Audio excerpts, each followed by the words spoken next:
cuando haces una solución recursiva a un problema, algo que te puede pasar es que haya estados que visites más de una vez, que tengas que calcular más de una vez. Cuando eso pasa, no tiene mucho sentido calcularlo todas las veces. Entonces, vos lo que vas a hacer es tener una estructura de datos, puede ser un map o una matriz o lo que fuera, donde vos vas a almacenar cada vez que computás. Cuando llamás a un estado y no lo computaste ya, lo computás y te guardás el resultado en esta estructura. O sea, te decís, para este conjunto de input, este es el output. Por eso necesitas algo que no comentamos mucho, pero que toda la información que necesitas para procesar un estado sea parte del estado. No tiene que haber información contextual. Eso lo que se podría decir que es algo propio de programación funcional, pero la idea es que siempre que a una función la llamas con los mismos parámetros va a devolver lo mismo. Que no hay un estado global al que tiene que hacer uso. ¿Qué ocurre? Vos podrías, como te digo, tener una estructura donde te guardes para cada entrada el output que va a devolver. Y es esa básicamente la idea de programación dinámica. Después hay distintas implementaciones. Ya que tenés esta estructura, podés trabajar directamente sobre la estructura que memoriza los resultados en lugar de implementar una función recursiva. Tenés muchos matices, hay varios ejes donde vos podés pensar que si es recursivo iterativo, que si es top-down o bottom-up. Y buenas, ¿qué tal? Disculpa tener que esquivar el cable, espero que no sea problema. Genial. Bueno, me alegra ver más gente igual. Se ve que está terminando la temporada de parciales. Programación dinámica, vos lo vas a usar, te decía, en estas situaciones. Y después simplemente tenés muchos enfoques, que si es top-down o bottom-up, porque la diferencia es que en top-down vos partís del estado grande y lo calculás en base a los chiquitos, y en el bottom-up, desde cada chiquito, apuntás a cómo modificar el grande, y después tenés implementaciones recursivas e iterativas, y después hay un enfoque más, que ahora no me acuerdo cómo se llamaba. No me acuerdo si top-down, bottom-up se refería a esto, o a lo que voy a decir ahora, que no me acuerdo el nombre, que es decir, en qué orden computar los estados. O sea, si vos partís del estado grande y él te dice qué subestados necesita y así sucesivamente, puede ser iterativo, puede ser por ejemplo con una queue, o si vos partís de los estados chiquitos y los iterás todos y los calculas todos, y después calcularlo cuando llegas a los grandes, ya los tenés calculados, o los calculás en el momento usando los chiquitos que ya calculaste antes de saber si los ibas a usar o no. Cada uno tiene sus ventajas y desventajas. Las ventajas, por ejemplo, de hacer top-down es que si hay estados inaccesibles o que no son parte de tu solución, que no son necesarios para responder al estado grande original, nunca vas a alcanzarlos, y eso reduce la cantidad de estados significativamente, de estados que realmente visitas. De hecho, no me acuerdo bien ahora qué problema, creo que era matching, que es si vos encarás matching en general con ping más de p, en lugar de tener 2 a la n estados, tenés phi a la n estados, o sea, phi de n estados, que realmente visitas. Y esto es una mejora muy significativa. Porque si cada estado tiene complejidad lineal, que es la que tiene, pasás de ser n por 2 a la n a n por phi a la n, y eso pasás de un n20 a un n24 más o menos. En memoria vas a seguir siendo 2 a la n porque la forma más eficiente de almacenarlo es igual en un array, pero la complejidad temporal baja en un factor de n, lo cual es importante. Ese es el caso, por ejemplo, de encarar matching con bipartitos. Con matching con bits más de p. Pero lo decía, hoy seguramente veamos, y creo que ya no tengo diapos copadas para mostrar, porque no sé. A ver, algo debe haber, es posible que no. No hay grafos. Va a estar aritmética modular, que es una de las cosas que nos sirve tener presentes, pero eso sería más para acá. Teoría de números. Entonces vamos a chusmear un poco los notebooks directamente, que ya se empieza ahora a dividir en grupos. Lo que les decía, está el grupo de estructuras de datos, el grupo de matemática, el grupo de algoritmos. Así que, obviamente, si quieren presenciar todas las clases de todo está bueno, pero después cuando se quieren poner a especializar y a resolver y a encarar problemas y a hacer tarea, les recomendamos que en los grupos, que hagan grupito de 3 y que y se vayan repartiendo las distintas ramas. Eso para poder abarcar más en todo el tiempo, porque el tiempo que tienen es relativamente limitado para la amplia variedad de temas que hay.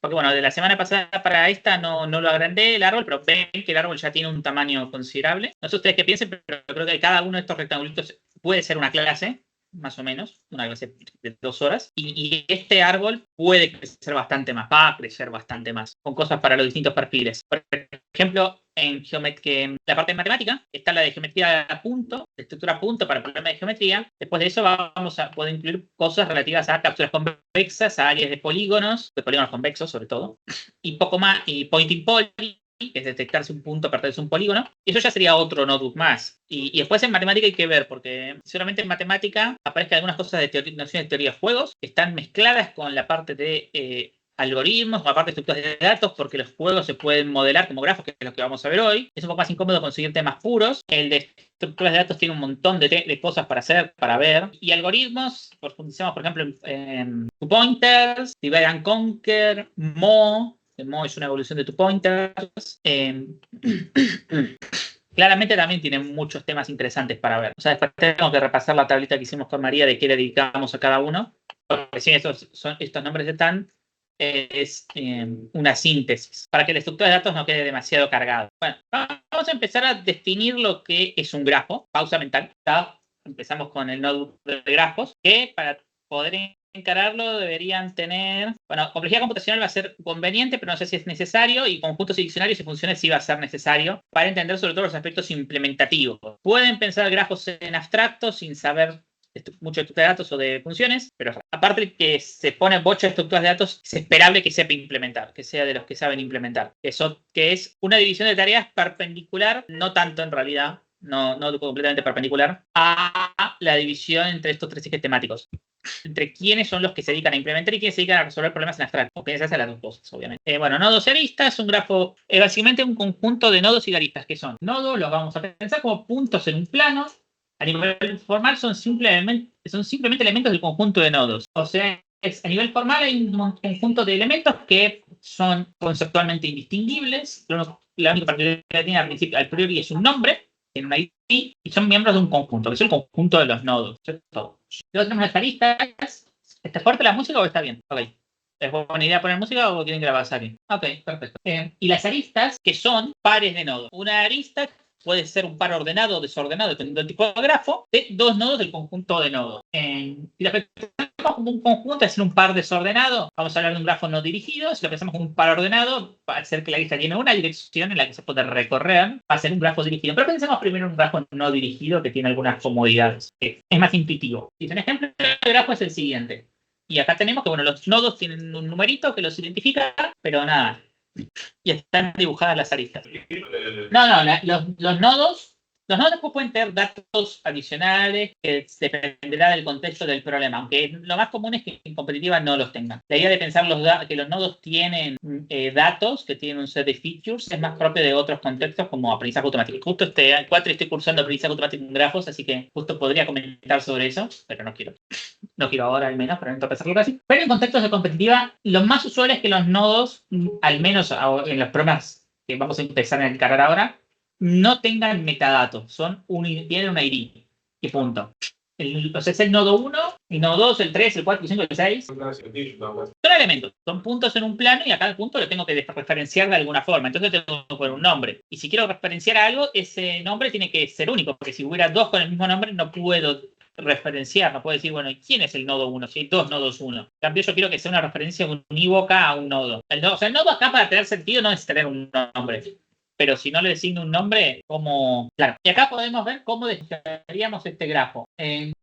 Como se ve el conjunto de nodos B de vertex o vértice, los números del 1 al 6, eso es el conjunto de aristas E, de edge, borde o arista justamente en inglés, pero sí, edge también significa borde, es el 1 con el 2, el 1 con el 5, el 2 con el 5, el 2 con el 3, el 3 con el 4, el 5 con el 4 y el 6 con el 4. Nota, bueno, acá marcamos que estamos usando un aspecto del lenguaje que decimos que la arista incide en sus dos extremos, es incidente en sus dos extremos. Y decimos que dos nodos que son incidentes en una misma arista, o lo mismo decir que existe una arista que son esos dos nodos son vecinos. ¿Hasta ahora dudas? ¿Esta definición es clara? ¿Quiénes ya cursaron avanzada? O sea, ¿quiénes ya vieron esto aparte en las materias obligatorias? Igual todo esto lo vemos, se lo ven en discreta.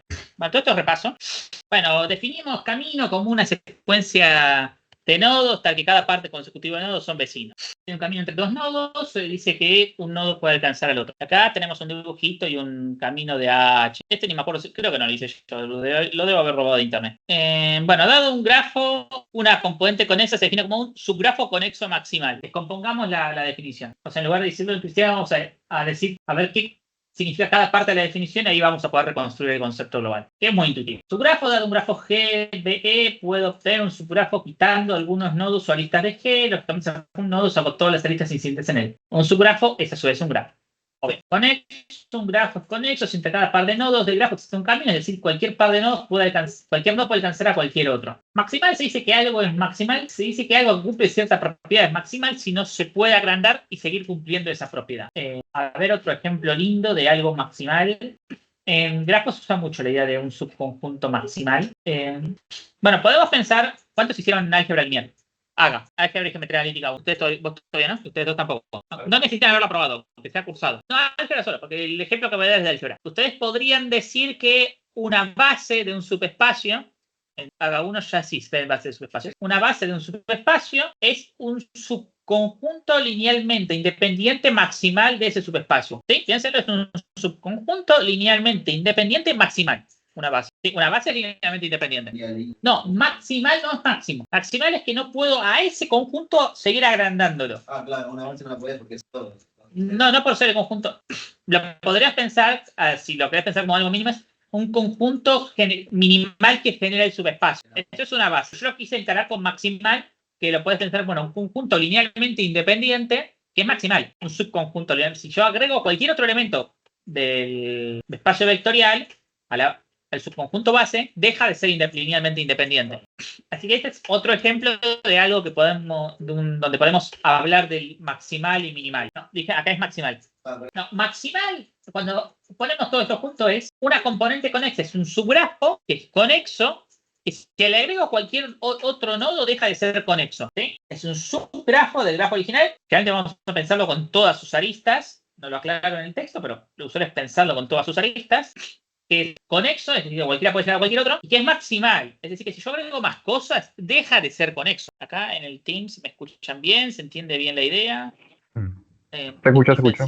Sí, pero no se ve el notebook. La transcripción. Igual no voy a mirar la transcripción. Sí, pero no se ve Quedará el para la notebook porque está posteridad, compartiendo. quien quiera leerla, porque quizás a alguien le gusten más las escritas que el video. Un video copado que podrían poner de fondo mientras juegan un LOLcito.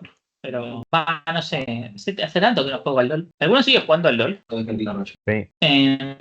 Igual creo que ahora hay cosas más divertidas que jugar al LOL. Cuando le agarré la onda hacer el TP de virtualización de hardware fue más divertido que jugar al LOL.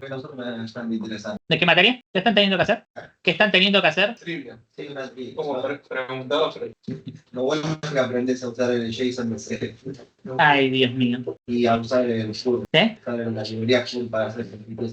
No pensaba que se la podía poner. No, se puede todo. Pero a veces imagino que los dos ¿Eh? no debe ser la forma suficiente para manejar esas cosas. Debe serlo. C está súper tuneado para todo. O sea, C es ineficiente en tiempo de código. O sea, vos tenés que estar codeando mucho para hacer todo. Pero en performance, en ejecución, vuela. Realmente quieren recomendarle usar. Como todo, pueden hacer las cosas horribles y hacer eso. Pueden hacer las cosas horribles y tener muy mala performance. Pero si usan apropiadamente las herramientas que les brinda C, van a tener una performance increíble. Puede ser quizás 10 veces la performance, por ejemplo, con Python. Así que C siempre va a ser más eficiente a la hora de. O sea, es lo más cerca que tenés a programar en Assembly. Pensarlo así. Sí. O sea, ¿qué motivo tendrías para programar en Assembly que no sea poder hacer un super tuneo? O sea, o programar las librerías más básicas, o sea, programar las librerías que después vas a usar en otros lenguajes o tunear milimétricamente todo. ¿Se entendió la definición de componente conexa? La maximal es parte de la definición de componente conexa. Acá un dibujito si pensamos todo el grafo son 3 componentes conexas, y si acá tenemos un ejemplo de una componente conexa y un ejemplo de 2 componentes conexas. Como sacando 2 aristas pasa a ver 2 componentes conexas. Bueno, pero todo esto lo tenemos que representar en una computadora, porque si no. Y hay 3 principales formas. Puede haber más dependiendo de nuestro contexto. La primera es la matriz de adyacencia, pero creo que no me acuerdo si es con J, sí, es con Y, pero a ver si J está bien. Se me pegó del inglés. Ahí el que quería presumir que escribe cosas en inglés a veces.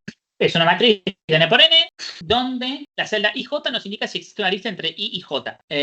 Si las aristas tuvieran datos, tuvieran alguna metadata interesante, una data interesante, podríamos guardar ahí los datos de la arista entre ambos. Bueno, ejercicio, representar estos 2 grafos de recién, o sea, representar algunos de los grafos que hayan querido con una matriz de adyacencia. Luego, la lista de adyacencia es la más usada, es la más práctica y para muchísimos algoritmos de recorrer grafos es la única viable.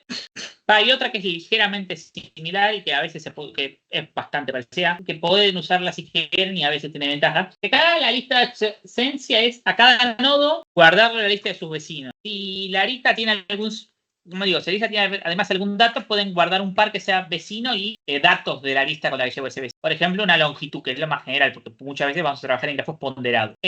Otra cosa que pueden hacer acá, que no la comento en el notebook, porque en un momento no lo pensé, pero que reflexiono también se puede hacer, es tener lo que sería una lista de incidencia.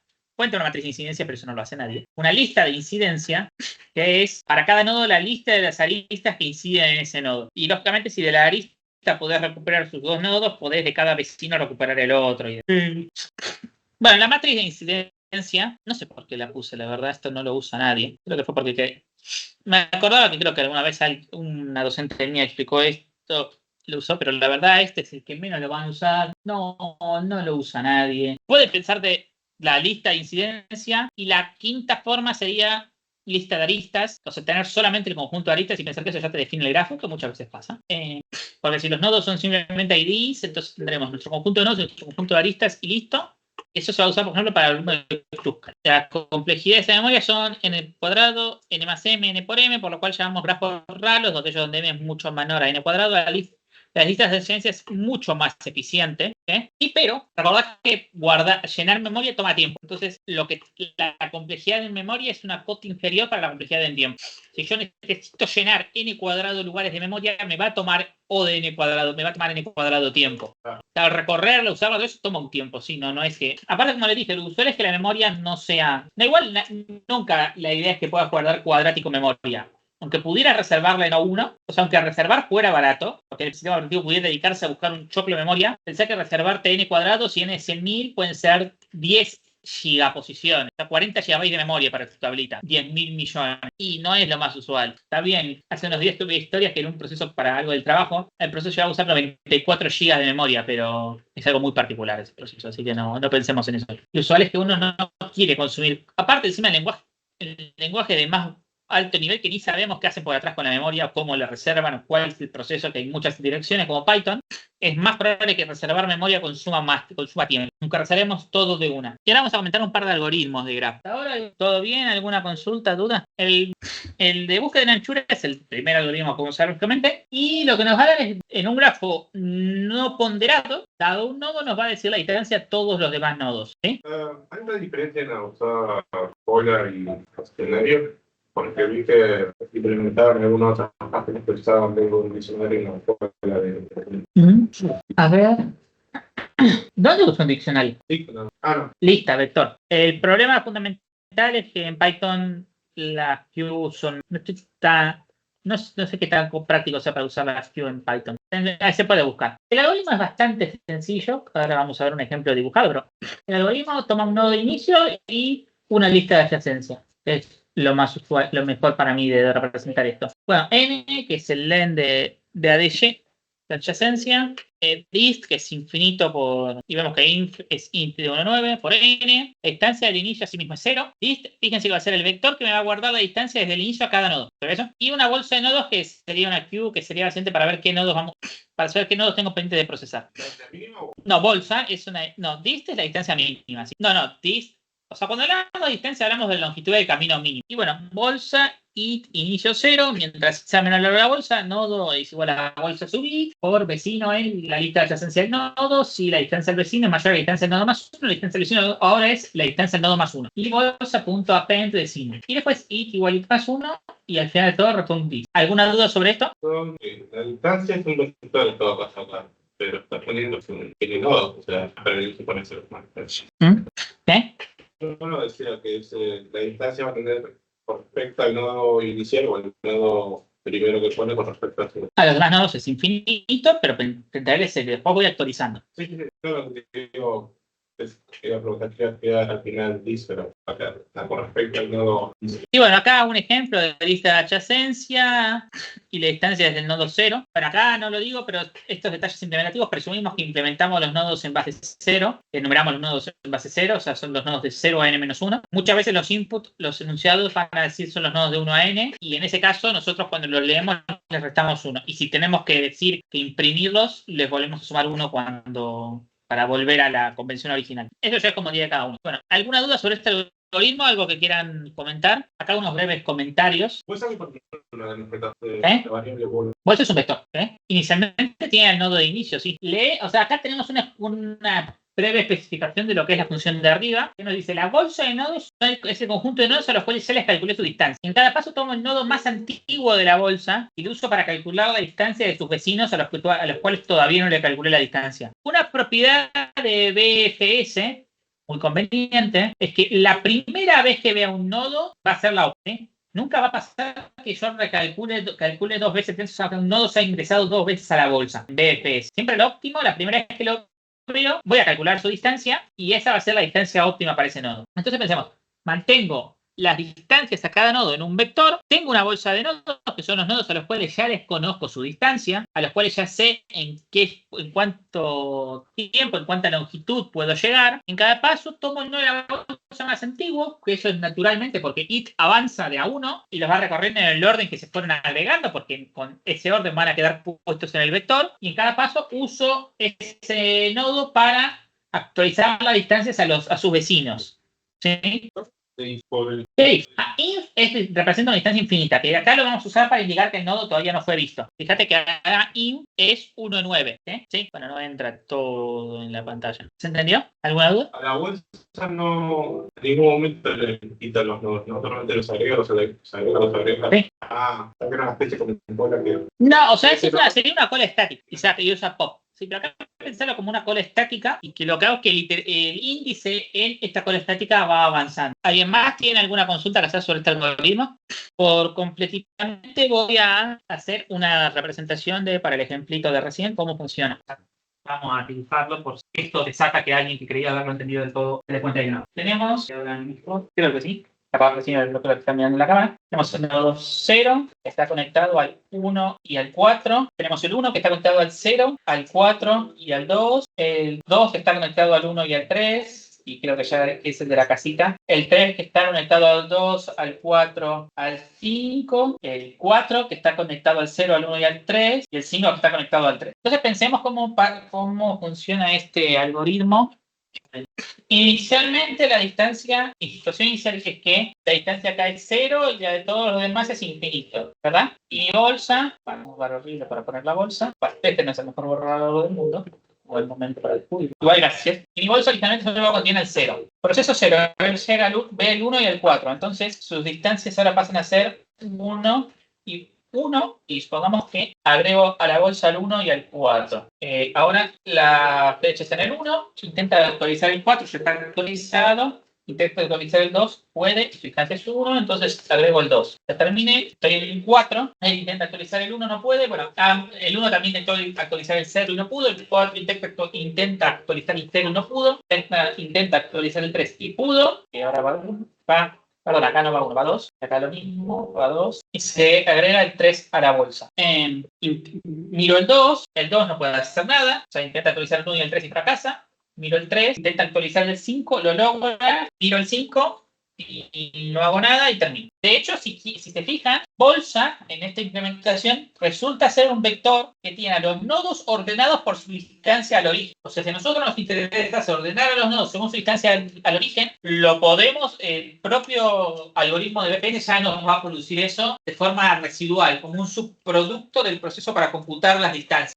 Notar que ordenamiento en general es PNLOGN, pero acá ordenamiento es ODN, así que se debe poder deducir alguna cosa interesante sobre que esto es un subcaso específico con particularidades frente al caso general de ordenar. Pero pensemos que esto es O relado de N más M y esto solamente es O de N si M es O de N. ¿Se entendió? Perdón si divago un poco, pero ¿ustedes creen que suma algo de las divagaciones que hago de la cosa? Está bien. No es necesario, no se preocupen. Si tienen que decirlo está bien porque es un feedback para mejorar las clases futuras. No, yo a veces no lo entiendo, pero a veces sí, y el que entiende siempre me viene bien, así que... Ok. Bueno, ¿algún comentario antes de que borre este dibujito? Voy a ver ese while y corta cuando SI es menor al de bolsa. Eso cuando y fíjate que cada iteración aumenta en 1. O sea, mira el siguiente elemento de la bolsa. Cuando ya no quedan elementos por mirar en la bolsa, termina. cuando se pasa el tamaño de la bolsa. Claro, el lente es la longitud. Si abrieran dos grafos, por así decirlo, separados, eso podría detectar en todo caso que están lo que te va a detectar es que todos los demás son inalcanzables y le va a guardar distancia infinita. Ahora, fíjate que Bolsa no va a tener a todos los nodos ordenados por distancia, sino a los alcanzables. En Bolsa solo se van a poner los nodos alcanzables. Ponele, si yo tuviera acá un nodo 6, voy flotando por acá, el algoritmo ya terminó. Y 6 queda con distancia infinita y nunca se va a modificar. Y está bien que no se modifique, porque distancia infinita interpretamos como que no es alcanzable. O sea, acá interpretamos como que todavía no lo vimos, pero la interpretación, si al final de todo nunca lo vimos, es que nunca lo podíamos ver, que es alcanzable. Porque esta es la distancia óptima. Si la distancia óptima es infinita, es que es imposible llegar. ¿Entendés? Si los aristas tuvieran peso, ¿habría alguna modificación? ¿O Sí, completamente. Si las aristas tienen peso, vos ahora vas a estar en el algoritmo de Dice, porque acá vos acá vas a estar en una cola de prioridad, porque vos vas a poder pedir en cada paso el nodo de menor peso, el nodo de que la distancia que computaste actualmente sea la menor. Y eso lo vas a hacer con una cola de prioridad, una priority free. O con un conjunto, con un segmento, con alguna estructura que te permita rápidamente obtener el mínimo de un conjunto, que acá es el mínimo de las aristas de los pares nodo distancia, comparando con la distancia. Por la distancia desde el inicio de ese nodo, considerando los nodos que todavía no visitamos, básicamente. ¿Algún comentario? Ahora sí lo pongo. Pero sí, la respuesta corta es que sí. Agregarle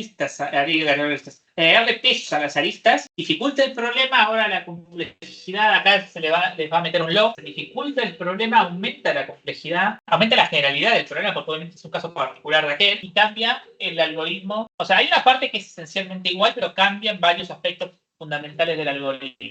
¿A cuánto les gusta programación genérica? Igual no es tan genérico. Algo de genérico, si ustedes quieren, pueden implementar una función, porque en realidad la diferencia fundamental es en la estructura que uso para elegir a qué nodo cuál es el siguiente nodo a procesar. Ustedes pueden hacer una forma genérica que, si yo le paso una estructura tipo, por dentro mantengo una cola y algo así, implemente BFS, y si yo le paso algo que por dentro sea una cola de prioridad, implemente Dijkstra. O sea, una abstracción de ambos algoritmos. Y de algunos puntos intermedios, otros que como quedó el pizarrón. ¿Cuál es el tema de la En Python es todo mucho más termo directamente. Python no tiene tipado. No tiene un tipado estático. Entonces Python va a pasar la variable, el valor, como venga, y en el momento va a intentar hacerlo funcionar. Así que podría pensar que en Python todo es programación genérica, solo que muchas cosas no van a funcionar. O sea, más que genérica sería un ejemplo de polimorfismo, porque vos tendrías como tu clase selector, ponele, y vos si usás podés tener el selector del BFS, el selector del Dijkstra, el selector del BFS01, etc. Igual no le da tanta gracia porque ahí se terminó. Esos son los 3 selectores que tenés y ya está. O sea, alguna cosa más puede haber, pero es raro. Aparte, Dijkstra es óptimo. ¿Para qué rebuscar? ¿Alguna duda hasta ahora? Fuera de clase o mismo durante la clase cuando les doy tiempo para hacer chusmear los notebooks que les preparo. ¿Les gustan? ¿Alguna observación, comentario, feedback? dirigido solamente hacían ejercicios y de ahí había un código que me interesaba en el notebook, lo utilizaba. Bueno, pasemos al siguiente tipo de al siguiente elemento que quiero comentar en la clase de grafos, que son los grafos bipartitos. Un grafo es bipartito, básicamente cuando se lo puede pintar en dos colores, que ningún nodo es vecino de un nodo del mismo color. ¿Sí? ¿Qué?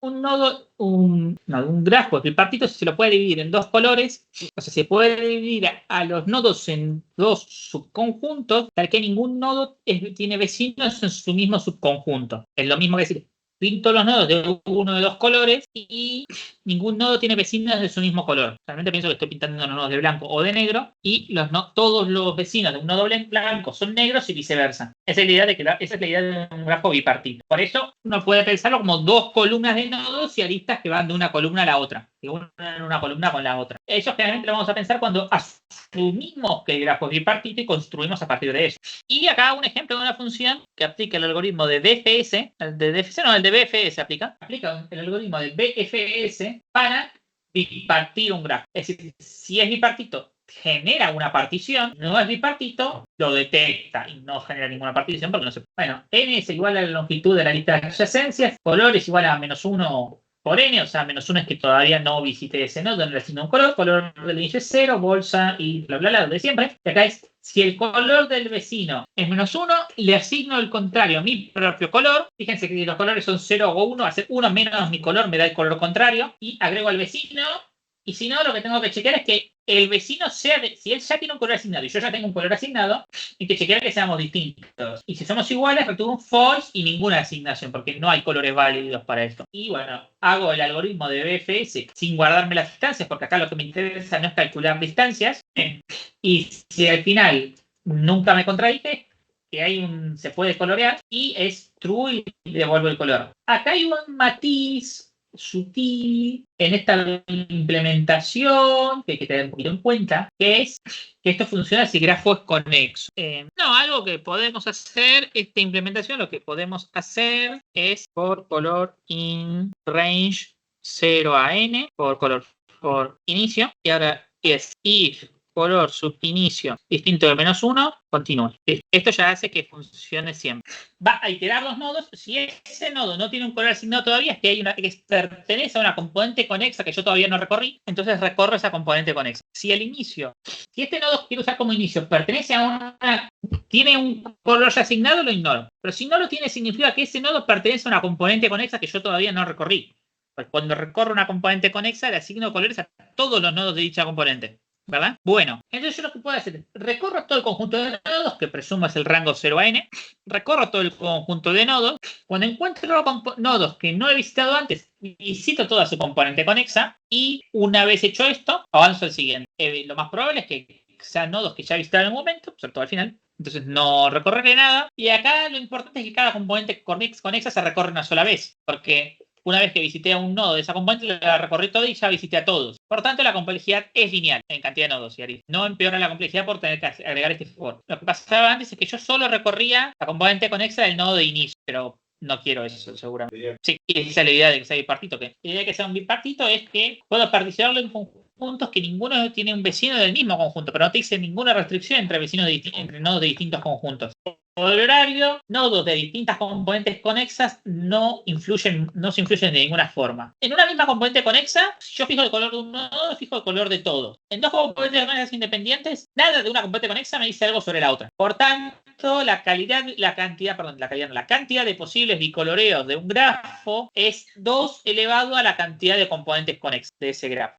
Si consideramos que dos coloreos son distintos, cuando hay un par de nodos que en un coloreo tienen el mismo color y en otro no, es decir, no nos importa quién es blanco y quién es negro, sino quiénes son entre sí del mismo color, es 2 elevado a la cantidad de componentes conexas menos 1, ¿sí? Básicamente es la mitad de posibilidades. Esto es un colorario, creo que había un problema de Oya que se preguntaba esto, en donde tomaron esto, que es dado un grafo, terminaba reduciéndose a la cantidad de bicoloreos de ese grafo. No había algún caso en el que se reducía eso. Y la respuesta es, creo que ahí no importaba quién era blanco y quién era negro, sino quiénes eran distintos entre sí. Entonces, la respuesta es 2 elevado a la cantidad de componentes conexas menos 1. El menos 1 dentro del exponente. En 3 colores. ¿Valdría la lógica de esto o es otra lógica? 3 colores es SNP completo. Partir de 3 colores es extremadamente difícil de computar. O sea, SNP completo quiere decir que es un problema que todos los problemas de SNP se pueden reducir a una instancia de partir un grafo en 3 colores, el tricoloreo de un grafo. Porque hay un aspecto clave de bipartito que no vale para grafos de para casos de mayor cantidad de colores. Que es que si yo fijo el color de un nodo, sé el color de todos sus vecinos. Implica el color de todos sus vecinos. Eso en 3 colores no vale. En 3 colores no vale que yo setee el color de un nodo y setee el color de todos sus vecinos. Tengo capacidad de pivotear. Y eso es lo que hace que sea un problema mucho más costoso de afrontar, de resolver. ¿Se ve? Acá de hecho lo digo. La clave es que asignarle un color a un nodo fuerza a asignarle el color contrario a los demás nodos. Pero esto solo vale para 2 colores, no vale para n colores. Va para n, para k colores. Porque después puede pasar tranquilamente que fijo este color y puedo fijar cualquiera de los otros 2 colores para cada uno de sus vecinos y ver qué pasa después. Un grafo bipartito también una equivalencia es que no tiene ciclos de longitud impar, ciclos simples de longitud impar. No los hay simples, no los va a ver de otra longitud tampoco compuestos. Pero bueno, como generalidad pueden decir que no tiene ciclos de longitud impar. Bueno, acá hago un par de ejercicios lindos, que eso si quieren piensen en los que se van a dedicar más a algoritmos, estructuras de datos, que es modificar el algoritmo de FS para obtener distintas componentes conexas de un grafo, modificar el algoritmo de FS para que nos diga además de la distancia de cada nodo padre, el nodo anterior en un posible camino de longitud mínima, y un grafo calcular la cantidad de formas de bipartirlo. Bueno, eso ya se los quemé. Y bueno, si no es bipartito, dice que hay 0 formas por convención. Eso ya se los quemé igual, pero igual tienen que implementar lo que les va a hacer razonar un poco más sobre lo que hemos estado comentando, porque yo Les dije la solución al ejercicio 3, pero se les dije medio en el aire. Comentario. Asumiendo que un grafo es bipartito, ¿puedo decidir si dos nodos son del mismo color o de distinto color sabiendo solo la distancia entre ellos? Tengo dos nodos, sé la distancia entre ellos, sé que el grafo es bipartito. Quiero decidir si son del mismo color o de distinto color o si no lo puedo decidir. Sí, solo sabiendo la distancia entre ellos. Sí, sabiendo lo que estoy diciendo, no al revés. La distancia es par o color. No, perdón. La distancia es impar 1, el otro color. La distancia. Yo tomo una distancia. ¿Cómo impar 1? Si tomamos. Impar. No entiendo, o sea, como impar 1. Impar. Está bien. Sí, o sea, congruente a 1 módulo 2. Sí, correcto. Vale. Otra preguntita. Imagínense que yo ahora agrego aristas que pensamos que tienen longitud 0 y que me fuerzan a que los vecinos sean del mismo color. Siempre pensando en que solo tengo dos colores. Y tengo dos tipos de aristas. Las que fuerzan que sean de longitud distinta, del color distinto, que tienen longitud 1, vamos a decir, y las que fuerzan que tengan el mismo color, que pensamos que tienen longitud 0. ¿Creen que el algoritmo, como hicimos hasta ahora, bueno, alguna leve modificación va a funcionar? ¿O habría que hacer algo muy distinto? La idea, por ejemplo, pensemos que yo tengo 0, 1, 2, 3, 4, 5. Y supongamos que yo voy a tener aristas que me van a decir que dos nodos deben ser de distinto color, pero después voy a tener también aristas que me van a decir que dos nodos deben ser del mismo color, ¿sí? Las azules son distintos, las rojas son mismas. ¿Creen que el algoritmo que pensamos recién para detectar si un grafo es bipartito o no, y si es bipartirlo, va a funcionar con esta ligera modificación? ¿Ya hay colores dados, por así decirlo? No. Lo que yo digo es que hay nodos que tienen que ser del mismo color. Como antes yo te decía que había nodos que tenían que ser del distinto color, yo ahora también te digo que algunos tienen que ser sí o sí del mismo color. Claro, sí, porque para esto son las aristas rojas, para indicarte que esos dos nodos tienen que ser del mismo color. La lista roja del mismo color y dado que tiene que ser... ¿Se suele testar bipartito o para ver? Yo le estoy preguntando si el algoritmo que hicimos nosotros para bipartición de grafos va a funcionar agregándoles que existen aristas que te obligan a que dos nodos sean del mismo color, no que te obligan a que sean de distinto color. No, si vecinos del mismo color. No, bueno, pero acabamos de modificar la definición del grafo que teníamos. Antes todas las aristas nos obligaban a que los vecinos sean de distinto color. Ahora hay aristas que te obligan a que sean de distinto color y hay aristas que te obligan a que sean del mismo color. ¿Algún comentario en el Teams? No, veo que no. Antes estábamos obligados a que sí o sí si eran vecinos eran de distinto color. Ahora, algunas aristas nos obligan a que sean de distinto color y otras aristas nos obligan a que sean del mismo color. ¿Creen que con esta modificación es posible usar alguna variación de BFS para colorear el grafo o determinar que no hay coloreo válido? Habría que ver si podríamos plantear en ese if que el distinto color de un caso en el 6 A ver, ¿en qué if? El for que agregamos, que era para enviar que todo sea un distinto color. Pero si este es el de bipartito. O sea, no sé, a este código, ¿qué le modificarías? Esto de dividirlo por 2 hace que sea par o impar, o no va por ahí algo así. O sea, pensamos que las aristas rojas tienen peso 0 y las aristas azules tienen peso 1. Peso, en este caso, Que es un entero asociado a la arista. O sea, las aristas rojas son tipo 0 y las aristas azules tipo 1. Y acá vos querrías verificar, entonces, que color vecino más color nodo más arista tipo, sería algo así, el tipo de la lista, sea todo congruente a 0 módulo 2. Sí. Está bien, esa parte está bien. Y ahora, ¿cómo haríamos cómo haríamos el resto? Porque eso no alcanza, obviamente, para todo el algoritmo. A ver, vamos a implementar ejercicio en clase, vamos a agregar, y vamos a ya hacer la firma de la función, que es bipartir 2, sería. Ven, acá, de hecho, acá está mal que bipartir reciba un inicio, porque no debería. Bipartir 2 que va a recibir un adyacente que va a ser un list de tuple int y va a retornar tuple bool list int. No sé por qué acá está ni idea, porque como argumentos no me los... Acá lo que falta es definir algo. Y acá, bueno, acá tenemos ya la firma de la función y lo que debe devolver, ¿sí? Suponemos que va a ser UP, va a ser vecino simplemente para tener una convención, ¿sí? Bueno, ideas, propongo. Respecto a bipartita primero, no debería ser tan diferente al anterior. Bueno, o sea, vos decís que al principio copiemos el anterior y vemos que le modificamos. Eso por ahora te parece bien. Bueno, ¿qué habría que modificar? Por ejemplo, que acá ya no recorro solo el vecino, sino que recorro vecino peso. Y, o sea, lo recorro como tuplas, entonces le asigno un ID a cada elemento de la tupla, ¿verdad? Sí. ¿Qué tipo de si una lista azul, tengo que validar que no sea otro color? Si tengo la roja, tengo que validar que sea el mismo color.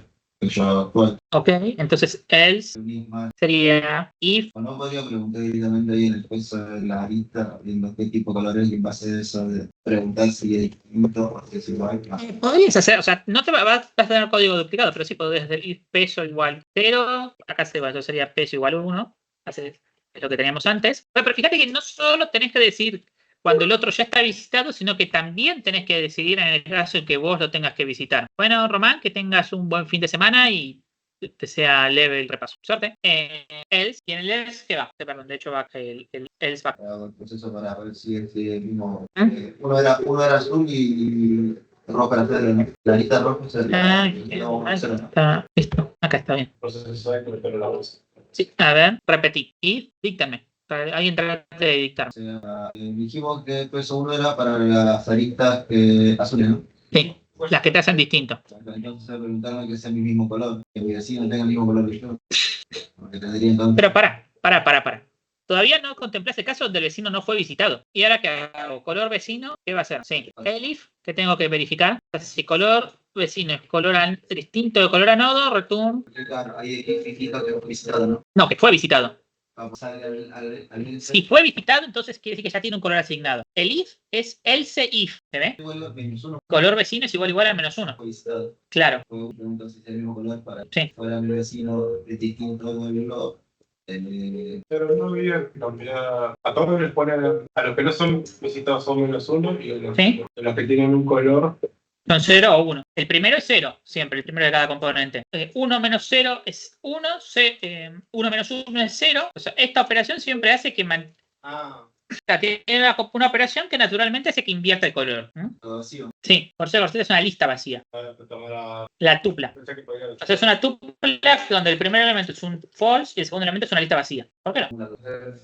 No, null es que no hay nada. Y lista vacía es una estructura de datos lista que no tiene un elemento, pero no es lo mismo, claramente no es lo mismo que un null, que un none en este caso, porque Python no es null, es none. Sí. En C++ vos estarías pensando en un null pointer, pero null pointer es completamente distinto. O sea, de hecho, la lista se comporta como el vector, no el array de C++, sino el vector de C++, y un vector de C++ es completamente distinto un vector vacío que un null pointer. Aunque sea un puntero, un vector vacío es un puntero de estructura de datos que casualmente es un vector vacío, pero... Claro. O sea, en arrays tiene un poquito más de sentido porque igual tener un puntero a una longitud de memoria, algo con longitud 0 es tricky, es delicado, pero cuando lo pensamos con una estructura de datos con métodos, por ejemplo pushback, como por ejemplo size o len en este caso, ya pierde cualquier sentido decir que sea lo mismo una lista vacía que un null pointer, un none.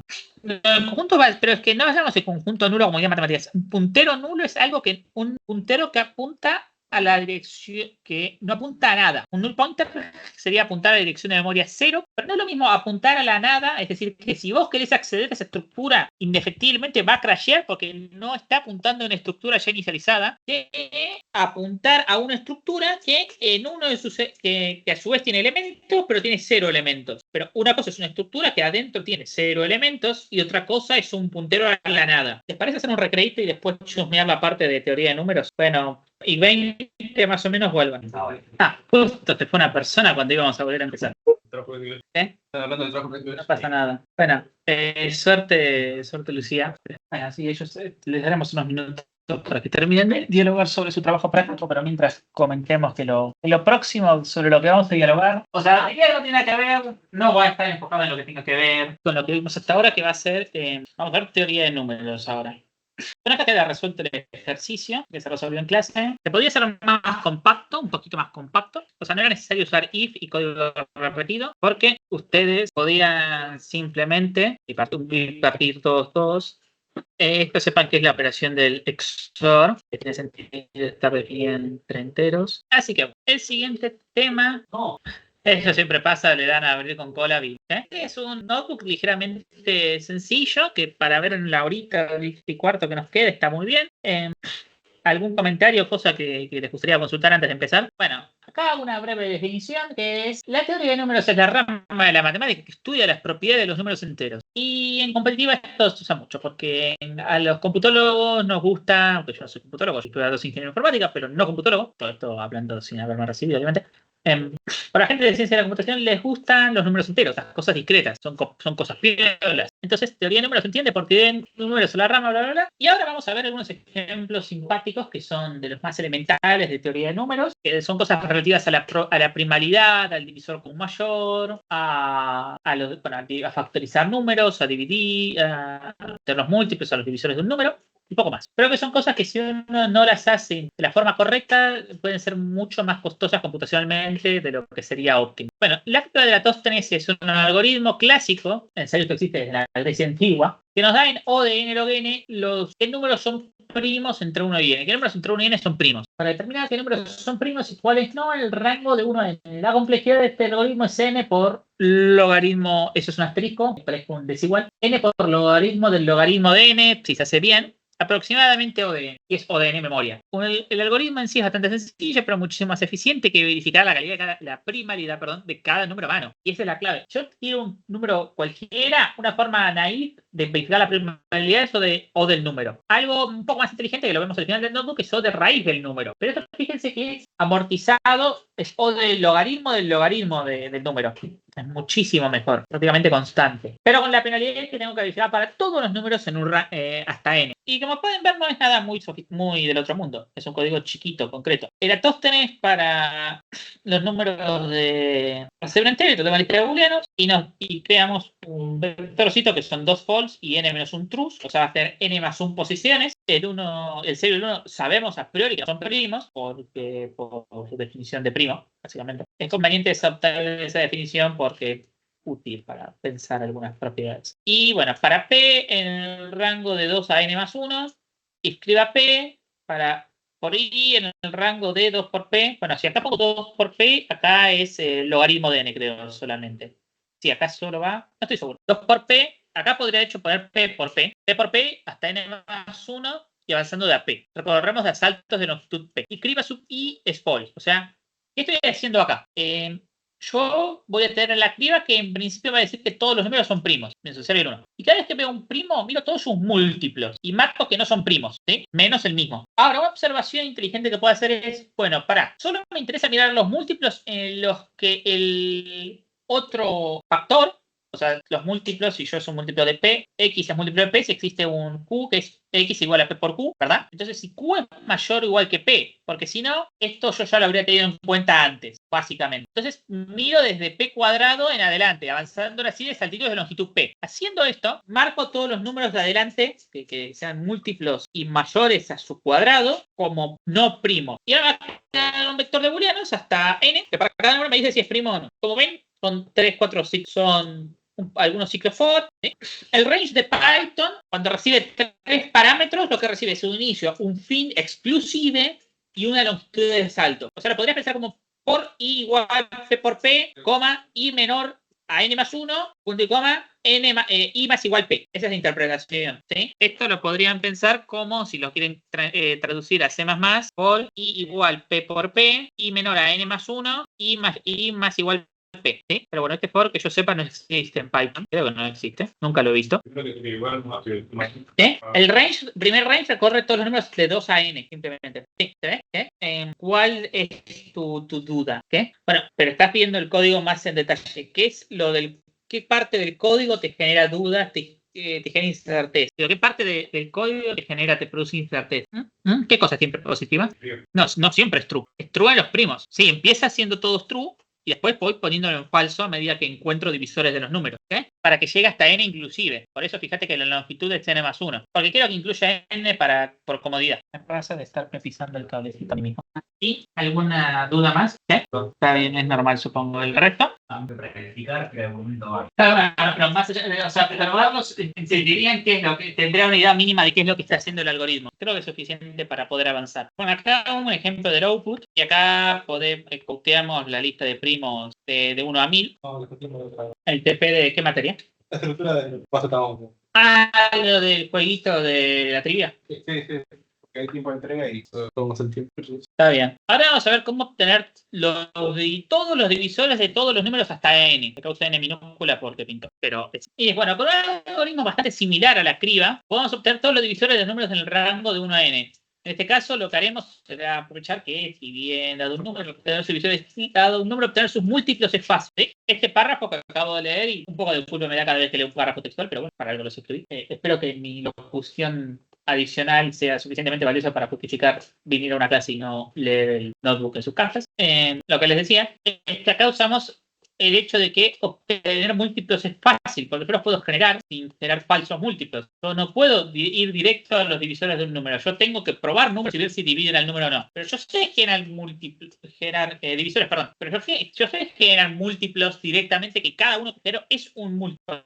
Multiplico el número por cualquier otra cosa y me da un múltiplo. ¿Sí? Entonces es fácil obtener todos los múltiplos de un número. Y aparte los obtengo en orden. Entonces puedo obtener los múltiplos que sean menores a tanto, o mayores a tanto, o en un rango. Entonces puedo conseguir esto, construirme la función divisores que recibe un entero y me va a dar una lista de listas enteros que, vean, son 4 rengloncitos, son 5 renglones, incluyendo el retorno. No hay nada muy sofisticado, son 2 for anidados, que es i for i in range de 1 hasta n+1, for j in range de i hasta n+1 de i, divisores sub j.pend i. Retorno divisores. Y como ven, nos genera satisfactoriamente los divisores de todos los números. ¿Sí? ¿Entienden este código? Varía un poco en la primera. Divisores igual al conjunto vacío del for. O sea, esta es una lista de listas que empiezan vacías. Esta es una forma de escribir listas, de una forma comprimida de escribir listas en Python. Es importante que ustedes tienen que hacerlo así para evitar el alias. Si ustedes simplemente pusieran lista vacía por n+1, serían todas referencias a una misma lista. Por eso tienen que crear cada posición por separado. Este problema, si usan, por ejemplo, el vector de C++, no lo van a tener. Y la verdad, no me parece una cosa muy copada de Python. Es muy propensa a bug. Pero sepan que esta es la forma de crear una lista de listas o generar una lista de listas. Cada fila tiene que crear por separado.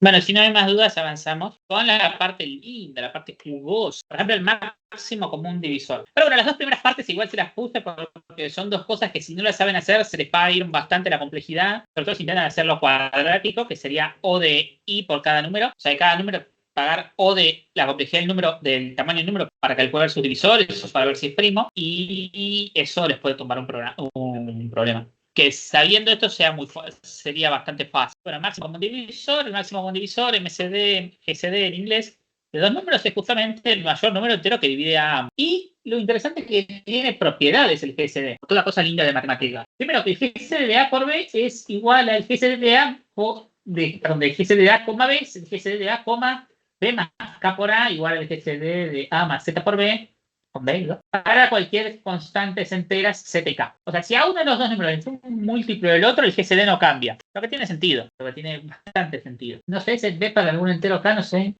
No estoy seguro que hice decir en la segunda línea. Debe ser un typo. No es un typo, es que hay algo que no se imprimió. No sé por qué. Ok, era eso. Que dice que B módulo A es igual a B menos K por A por algún entero K, para algún entero K, ¿verdad? Es restarle algún múltiplo de A. Por tanto, el GCD de A por B es igual al, de nuevo, el GCD de A y B es igual al GCD de A y de B módulo A o al GCD de B módulo A, o sea, invierto, dado que el GCD de AB es igual de BA. Este algoritmo, o sea, hacer literalmente este paso de sustituciones es el algoritmo de Euclides. Y calcula el logaritmo del mínimo de los dos, o sea, calcula rapidísimo el GCD. Defino GCD a B, y B igual a 0, retorno 0, si no, GCD de B a módulo B. Sí, eso es todo. Y acá les comparto una versión que me recomendó Copilot, que no es lo que yo suelo escribir, pero que es simpática. Como ven, es lo mismo. Claro, la recursividad en este caso es una chequeo que los GCD coincidan y les muestro el GCD de cada número, de los primeros 10 números entre sí. El 1 al 10 contra el 1 al 10. Como ven, la diagonal nos dice qué número es, porque el GCD entre A y A es A. Se podría decir que es una operación idempotente, la cual tiene todo el sentido del mundo, porque lo podemos pensar como intersección de conjuntos, pero eso es otro día. ¿Hasta acá alguna duda? O sea, esto parece medio mágico, pero alguna consulta, o sea, ¿se entendió por qué puedo hacer este algoritmo y cómo es el algoritmo? Para achicar. Porque yo quiero llegar a que alguno de los dos va a ser 0 en algún momento y el otro va a ser el GCD. Y eso eventualmente va a pasar. ¿Alguna otra consulta, duda? ¿Puede ser una especie de fotográfico con 8 y 4? De hecho, no sé si sería gráfico, pero sí, un ejemplo, me había olvidado de borrar el gráfico. Y pensé esto, yo tengo el GCD de 8 y 4. ¿4 es 0? No, entonces esto va a ser igual al GCD de Y dijimos que es T4 y 8 módulo 4, ¿sí? Que esto es 0. Entonces, esto es igual al GCD de 4 con 0, que es 4. ¿Se ve ahora? Y bueno, está bien, porque efectivamente 4 es el GCD entre 8 y 4. Claro, que no puede dividir exactamente con dos módulos.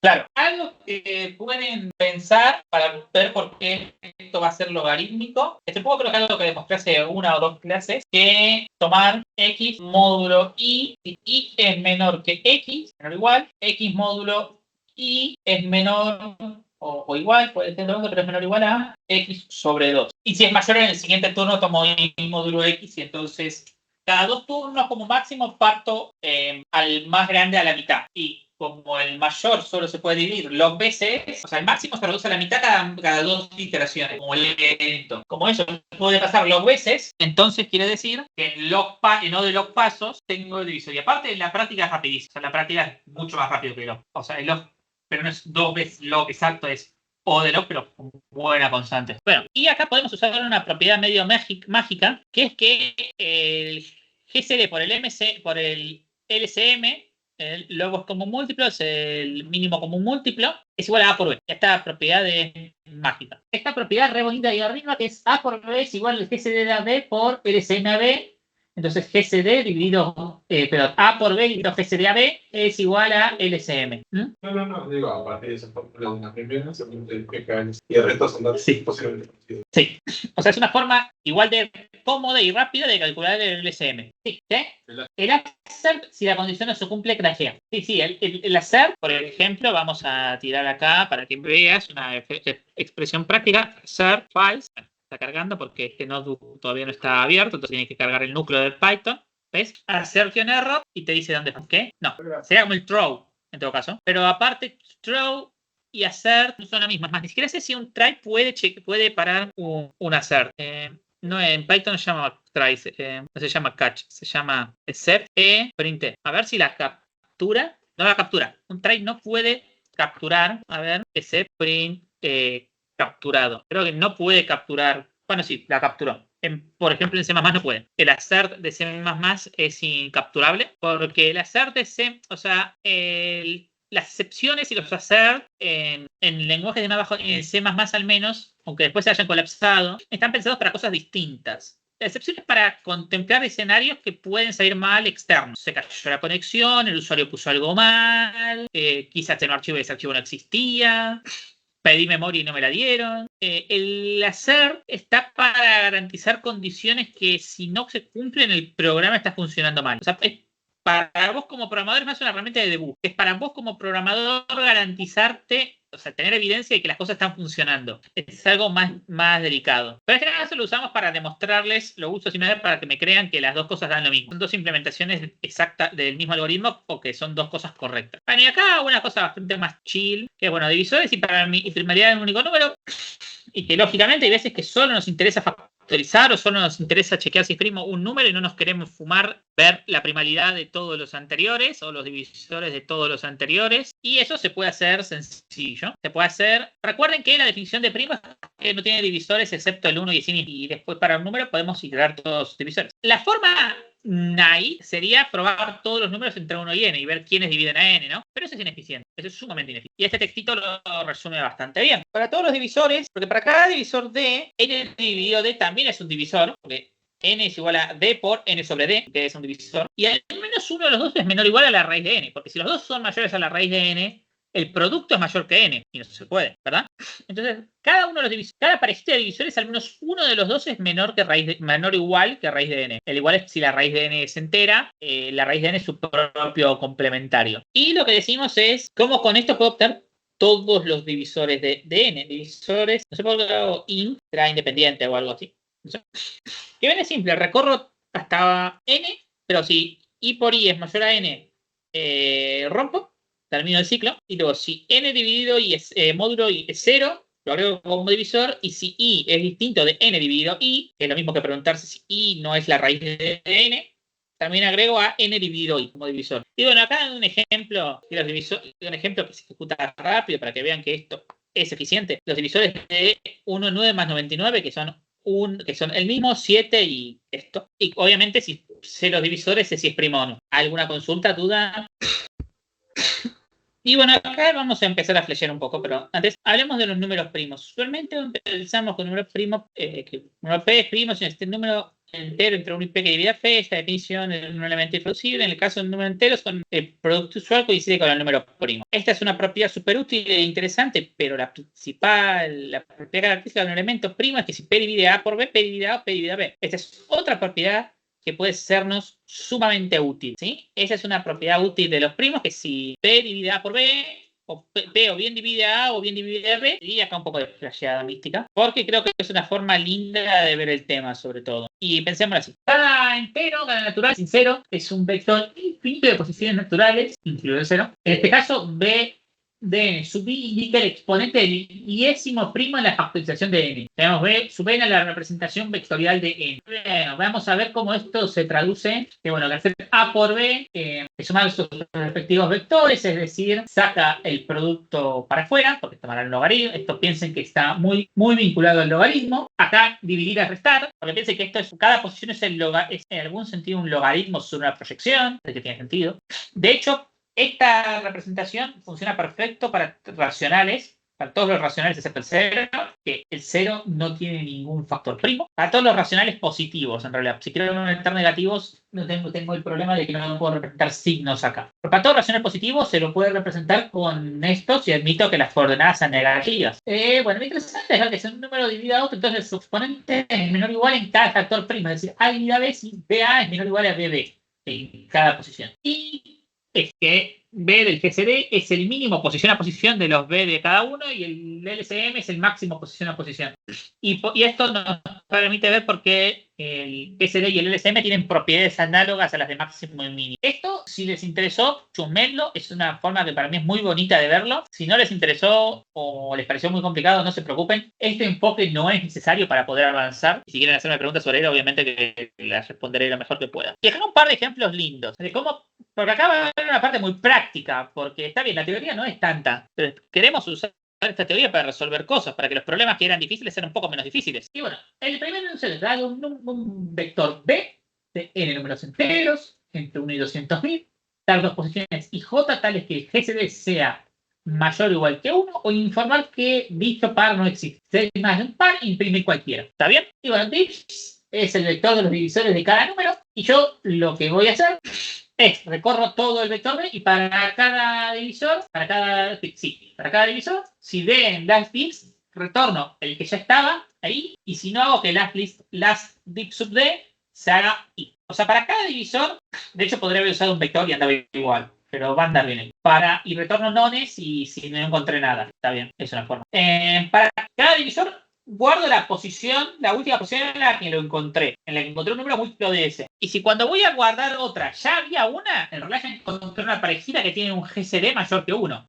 Fíjense que empiezo la lista desde 1, porque siempre el primer divisor que les va a aparecer es el 1, porque aparecen ordenados los divisores. Entonces, si yo ignoro el primer divisor, puedo, ¿cómo llamáis? Si yo ignoro al 1, que es el primer divisor, entonces puedo obtener divisores comunes distintos de 1, es decir, no triviales. ¿Se ve? Y que tiene, y va así, 1, 2, 4, las dos últimas posiciones tienen GCD 2. Después la busco. Bueno, mientras, a ver qué opciones hay para cambiar ligeramente la música. Desconozco completamente, esto es una prueba. No, voy a volver a algo acústico.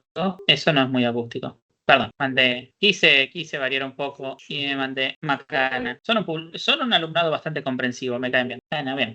Fíjense que esto es, bueno, max A por lo de max A, max N, donde max A es el máximo posible número de entrada. Y acá un ejemplito para que nos creamos que anda. Este es otro ejemplo. Dados n números, que hasta 100, y sean x1, xn enteros entre 1 y 10 a la 9, se puede realizar la siguiente operación cualquier cantidad de veces. Elija una posición P y un primo P, una posición I y un primo P, divide x y por P. Objetivo es hacer que todos los números son iguales en la menor cantidad de operaciones, devolver esta cantidad mínima. Y acá ven una posible solución a este problema.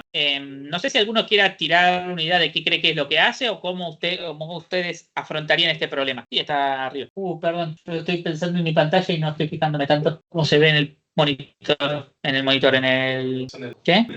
¿Quieren que les diga o quieren pensar un cachito más? Lo bueno es que estamos un poco sobrados de tiempo, creo. A ver cuánto queda. Sí, ya está. Esto prácticamente lo último, así que estamos re sobrados de tiempo. Así que si quieren pensar y pensar y pensar, Entiendo. decime, completamente a disposición. 1 de 9 era para representar millón, 1000 millones, ¿no? 1 de 9 es 1 por 10 a la 9. Y antes decís que n puede llegar hasta 100, menor o igual que No, 100. n es hasta 100, pero los x y van hasta 1 de 9. Los valores para 10 a la 9. Es X dividido por P, ¿no? No es P dividido por P. ¿Dónde? Digo, dije la... Divide a x por p, sí, o sea, hace que x pase a ser x y, o sea, hace e igual x sub i sobre p. Cuando dice igualar con la menor cantidad de operaciones, ¿hacer igualar al número? Hacer iguales. ¿Iguales respecto al número primo? O sea, el número No, iguales entre sí. ¿qué número? Sí. Yo pensaba que había que emparejar al primo. ¿Pero a qué primo? Pero si p, vos elegís p en cada paso. O sea, vos dividís a un número por p y querés que entre sí sean iguales. Pero p cambia en cada operación. Por eso dice, elige una posición i y un primo p. Divide x sub i por p. O sea, elegís un primo p y dividís a un x sub i por ese número p. Ese resultado tiene que ser igualación, tiene que ser con todos los números. Sí, que todos los XY después de hacer este proceso queden iguales. Sí. Bueno, si lo pensamos en resumidas cuentas, lo que hace este algoritmo es observar una cosa. Pensamos al número al que los voy a igualar a todos es al GCD, porque fíjense que la única operación que tengo es dividir un número por otro. Entonces los voy a igualar a su GCD. Sí, porque es ir del número a algún divisor suyo. Entonces los igualo al GCD. Entonces quiero dividirlos por todo lo que les sobra respecto del GCD. ¿Sí? Claro, o sea, ¿sí? Calculo el GCD de todos los números en esta parte. Sí. Y después a cada número, para la respuesta será, cada número lo divido por el GCD, ¿sí? Y después recorro este número, el número ya dividido por el GCD. Y veo, fíjense esto, while b módulo p es igual a 0, entonces res más igual 1, b dividido igual p. O sea, le saco todas las apariciones de p como factor de b, ¿sí? ¿Sí? Todas las apariciones de p como un factor primo de b, las voy sacando al hacer esto, mientras p divida a b, siendo que p es primo, porque si no, ya si fuera compuesto habría habido un número menor que ya divida. Mientras p divide a b, res más igual 1, es decir, hago una operación más y divido a b por p. Entonces yo ya sé que no va a haber, que p no lo divide, por lo tanto ningún múltiplo de p lo divide. Por eso sé que p es primo, porque si p no fuera primo, ya habría habido un primo anterior que dividiera a b y dividiera a p. O sea, si p dividiera a b, quiero decir. Digo, si p es cuadrado es mayor a b, o sea, ya me pasé de la raíz, sí, ya me pasé de la raíz corto, porque si b es primo, quiere decir que hay una operación más que tengo que hacer, y si no, no. Por eso, si b es mayor que 1, entonces b es primo, res más igual a 1. Y esto para todos los números, porque a todos los números les quito el sobrante sobre el GCD. Para cada número, porque sé que como solo puedo viajar hacia los divisores, entonces, como solo puedo viajar hasta los divisores, me conviene ir al GCD. Porque si para ir a cualquier divisor del GCD, tengo que viajar aún más. Y si puedo ir desde todos, es que es un divisor común. Yo tomo el mayor de los divisores comunes, que es el más cercano. ¿Se entiende? Más o menos. Acá hay un comentario sobre la complejidad. Observamos que primero se fija el valor al que los vamos a igualar. Y bueno, nos conviene tomar el GCD y luego contamos la cantidad de los divisores primos, de los factores primos de A sobre B, de A sobre G en raíz de X y G. Y acá vemos que el costo de hacer que todos estos sean iguales a algo es 22. Y acá les dejo unos ejercicios. Esta misma técnica no funcionaría. O sea, fíjate que el costo es n por raíz del máximo XY. O sea, es n, en este caso, es n, o sea, 100 por 10 a la 4.5 más o menos, por raíz de 10 a la 9. Así que fíjate que te queda 10 a la 6.5 más o menos. Algo así como 3 millones. 3,4 millones. Si n fuera un millón, ahí te quedaría 10 a la 10.5, te quedaría 30.000 millones. Que n sea chico es parte importante del enunciado. Pero acá lo que quiero que aprovechen es que si ustedes quisieran factorizar esos números o ver los divisores o lo que sea en O del tamaño del número, esto sería 10 a la 11 la complejidad, no entraría ni a palos. Y acá entra bastante cómoda, incluso en Python. Y bueno, acá un par de cosas que es para usar, por ejemplo, que el GCD es asociativo, que dice, bueno, dado un vector de enteros positivos B y decidir cuántas posiciones I tales que el GCD, que el máximo común divisor de los números de B, excepto la posición I, sea distinto de 1, dado un vector B hasta 100 enteros, entre 1 y 1 millón, se puede realizar la siguiente operación con cualquier número de veces, elegir la posición I y un primo P y multiplicar B sub I por P. Se desea hacer que todos los números iguales con la menor cantidad de operaciones, dar dicha cantidad. ¿Está bien? Sí, esto está bien. Acá para este tendría que va a estar buena la idea vectorial. La idea de pensar los números como vectores de divisores primos, de los exponentes de los divisores primos. Un tercero es dado un entero X entre 1 y 10 a la 18, determinar si tiene 3 divisores primos o más. ¿Sí? ¿Alguna duda? Consulta antes, porque creo que ya con esto podemos dar medio por concluida la clase. ¿Quieres calcular el número primo? ¿Cómo calcular un número primo? Digo, por ejemplo, del 1 hasta 1 millón. Todos los números primos. Ese es el principio, es la actividad de Eratóstenes. Es la parte que ustedes se perdieron para hablar de usted. Básicamente es O de log por log de log del log de n. N por ahí que es O de n más o menos. O n entre n y n log n. Bastante rápido. Sí, es la verdad muy chiquito. Sí, es mucho más eficiente que iterar cada número, lógicamente. Y los divisores, se puede obtener todos los divisores de los números entre 1 y n en n log n. Con esta otra cuentita que ven acá. Si se preguntan cómo se llega a la complejidad de n log n, es con la serie armónica. Bueno, ¿alguna duda más antes de cortar? Bueno, igual la llamada no hay nada, así que chau, adiós. Debería primero poner que dejé grabar.